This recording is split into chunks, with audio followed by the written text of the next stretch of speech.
Students, whatever homework is given to you, you have to submit it on the very next day between 8 am to 1 pm to the given WhatsApp number, and it is compulsory to submit your homework as your attendance will be marked on the basis of your submission. Hello students, this is Nitin Sharma and today we are going to start with our topic that is direct variation. हमने direct variation के बारे में देख लिया था. What is direct variation?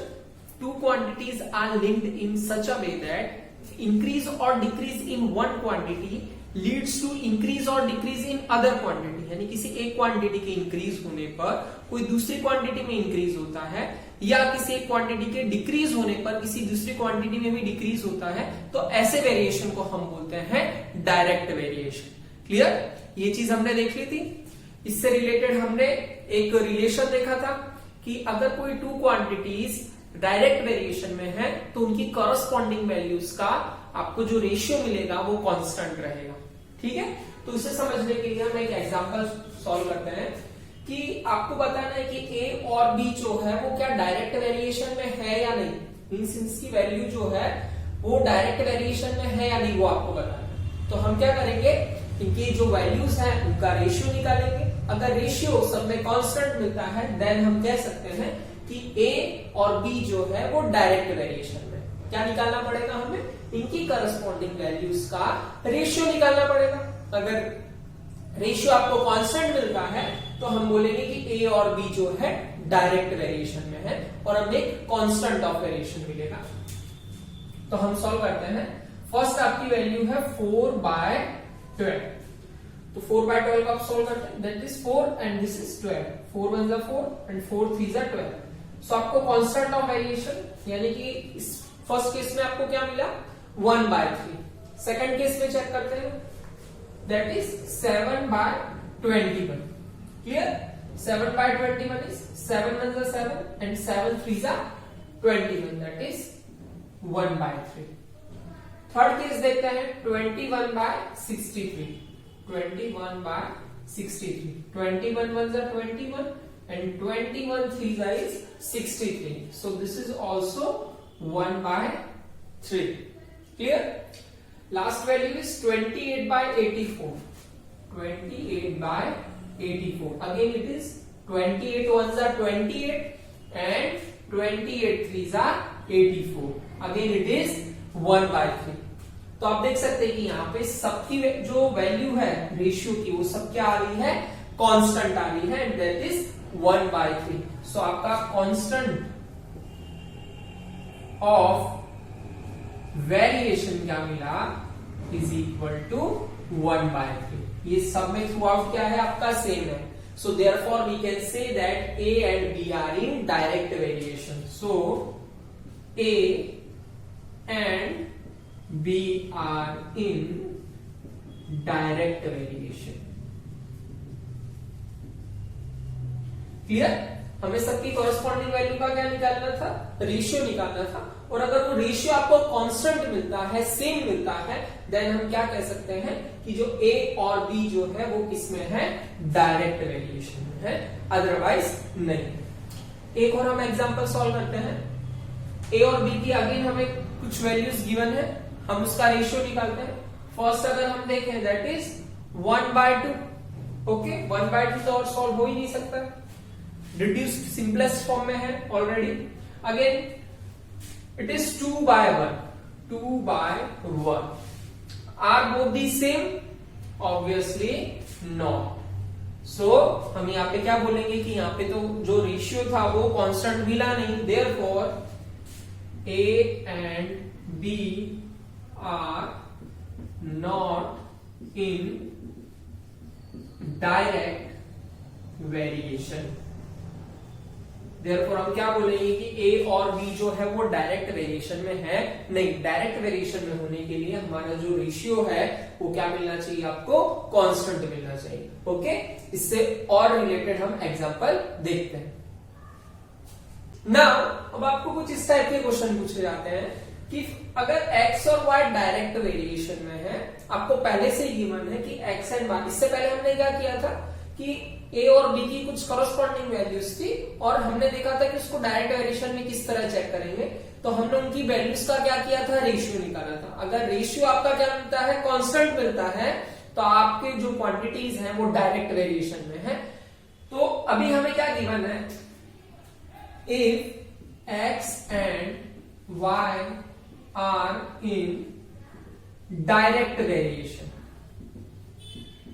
Then हमें क्या find करना है, फाइंड द मिसिंग एंट्रीज।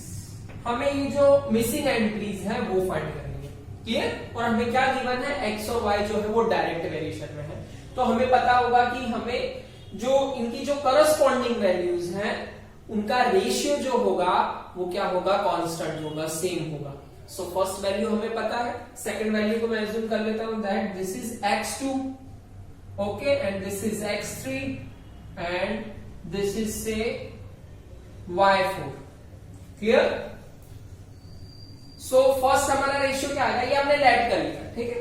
तो फर्स्ट का मैं रेशियो निकालता हूं that is 2.5 divide by 5, that is x1 upon y1, इनकी करस्पॉन्डिंग वैल्यू को से this is x1, x2, x3, x4, this is y1, y2, y3, y4। तो सबका रेशियो हमें क्या मिलेगा, x1 by y1 is equal to x2 by y2 is equal to x3 by y3 is equal to x4 by y4। क्यों होगा ऐसा, क्योंकि हमें पता है कि अगर कोई टू क्वांटिटीज डायरेक्ट वेरिएशन में है तो उनकी करस्पॉन्डिंग वैल्यूज का रेशियो जो होगा वो सेम होगा, कांस्टेंट होगा। सो इसका हम रेशियो निकालते हैं that is 2.5 divide by 5, point हटाए नीचे 0, 25 1 जा 25, 25 2 जा 50, सो दिस इज 1/2। यही रेशियो किसका होगा, इन दोनों का होगा, that is x2 by 8 is equal to similar to this, उनका रेशियो क्या होगा, सेम ही होगा, 1/2। तो इससे हम x2 की वैल्यू निकाल सकते हैं, क्या होगी x2 की वैल्यू, दैट इज 2 1 जा 2 and 2 4 जा 8 and 4 multiply 1 is 4, क्लियर। तो x2 आपका क्या आ गया यहाँ पे 4, क्लियर। देन अब ये 1/2 जो रेशियो है वो x3 by 24 करने पे भी क्या रहेगा, 1/2 ही रहेगा, क्योंकि all are equal. So x3 by 24 is also equal to 1/2, clear. 2 1 जा 2 and 2 12 जा 24, so x3 is equal to 12। x3 आपको क्या मिला, 12। सेम आप ये वाला खुद से ट्राई कर सकते हो, क्या होगा ये 21 by y4 is equal to, इसका भी रेशियो सेम रहेगा, क्या रहेगा 1/2 ही रहेगा, क्योंकि डायरेक्ट वेरिएशन में है, क्लियर। सो इसका क्रॉस मल्टीप्लाई कर देते हैं, 21 2 and y4 into 1 that is y4 and 21 2 कितना हो जाएगा आपका 42। सो आपकी करस्पॉन्डिंग वैल्यूज क्या आई, x2 की आ गई है 4 and for x3 it is 12 and for y4 it is 42। अगर हम सबका रेशियो निकालेंगे तो सबका रेशियो क्या आ जाएगा, 1/2 आ जाएगा। तो इस टाइप के क्वेश्चंस जो होंगे हमें एक्सरसाइज में सॉल्व करने रहेंगे। सो यहाँ पे आपका ओवर होता है इंट्रोडक्शन पार्ट, इसके बाद हम देखेंगे अवर एक्सरसाइज। नाउ हम स्टार्ट करते हैं exercise 13.1 and this is our question number 1। हमें क्या गिवन है, parking time and parking charges, okay. और हमें क्या चेक करना है, check if the parking charges are in the direct proportion to the parking time. वो हमें बताना है कि क्या पार्किंग टाइम जो है वो पार्किंग चार्जेस के डायरेक्ट प्रोपोर्शन में है या नहीं। तो सिंपल हम क्या करेंगे, इनका रेशियो लेंगे, अगर रेशियो इनका कांस्टेंट आता है सबका तो हम क्या बोलेंगे, डायरेक्ट प्रोपोर्शन में है, अदरवाइज नहीं, ओके। So this is 60/4। 60/4 क्या होगा आपका, 4 1 जा 4, तो यहां पे आपका आ गया 1, देन 4 5 जा 20, this is 15/1। Second it is 100/8। 4 से कैंसिल करते हैं, अगेन 4 2 जा 8 and 4 25 जा, so this is 25/2। हमें यहीं से पता चल रहा है कि रेशियो जो है वो सेम नहीं है। अगेन 140 डिवाइड बाय 12, 4 से कट करते हैं, 4 3 जा 12 एंड 4 से इसको कट करेंगे, 4 3 जा 12 एंड 4 5 जा 20, this is 35/3। Then 180 divide by 24, 12 से कट हो जाएगा, 12 2 जा 24 एंड 12 1 जा 12 एंड 12 5 जा 60। सो क्लियरली हमें क्या दिख रहा है यहाँ पे, here 15/1 is not equal to 25/2, which is not equal to 35/3 and which is not equal to 15/2। हमें कोई भी रेशियो जो है वो इक्वल मिल रहा नहीं है, therefore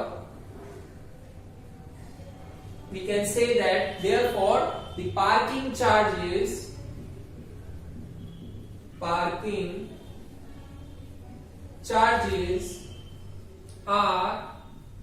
not in direct proportion. The parking charges are not in direct proportion to the parking time. So हम क्या कह सकते हैं कि जो पार्किंग चार्जेस है वो डायरेक्ट प्रोपोर्शन में नहीं है किसके, पार्किंग टाइम के, क्योंकि जो हमें उनका रेशियो मिल रहा है वो कांस्टेंट नहीं मिल रहा है। Is it clear?